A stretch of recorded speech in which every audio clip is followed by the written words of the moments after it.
Saudara, KPK menemukan anggaran pendidikan tinggi justru sebagian besar dilarikan ke perguruan tinggi milik instansi pemerintah dibanding perguruan tinggi negeri atau PTN. Deputi Pencegahan dan Monitoring KPK, Pahala Nainggolan menyebut anggaran yang disalurkan ke PTN cuma 7 triliun, sementara 32 triliun mengalir ke kampus yang dibentuk lembaga atau kementerian.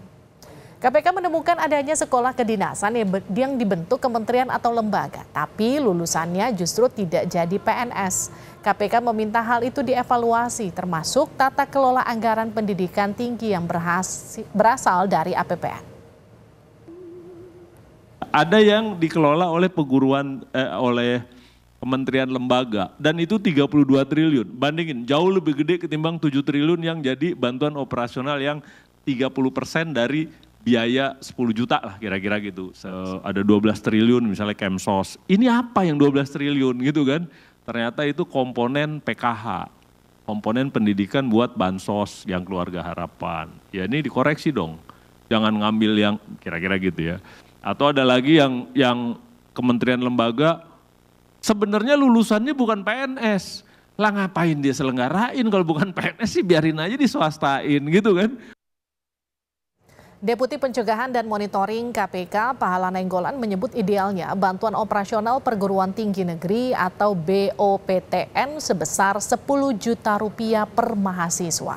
Tapi kini dipangkas jadi 3 juta rupiah per mahasiswa. Dampaknya kampus dipaksa mencari uang dan salah satunya dengan menaikkan uang kuliah tunggal atau UKT. Itu sebenarnya 10. Supaya jadi sarjana yang berkualitas, ya kan? Kalau 8 ya didiskon lah kualitasnya, tapi 10.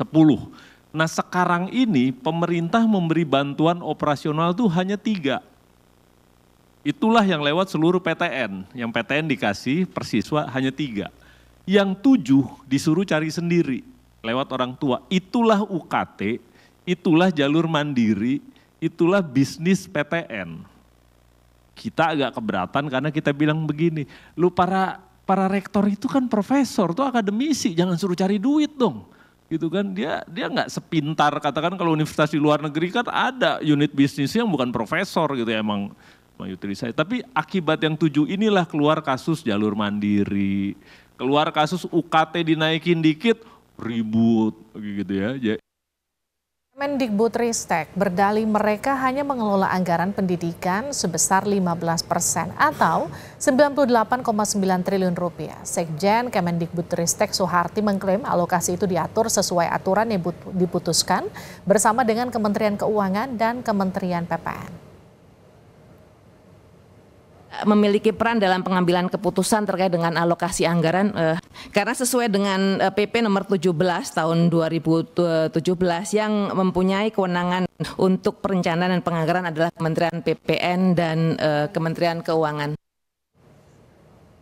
Pemerintah telah menetapkan 20% APBN dialokasikan untuk anggaran pendidikan. Merujuk pada APBN 2024, anggaran pendidikan di Indonesia 665,02 triliun rupiah. Namun dari 665 triliun rupiah anggaran pendidikan, porsi terbesar senilai 346,5 triliun justru digunakan untuk transfer ke daerah.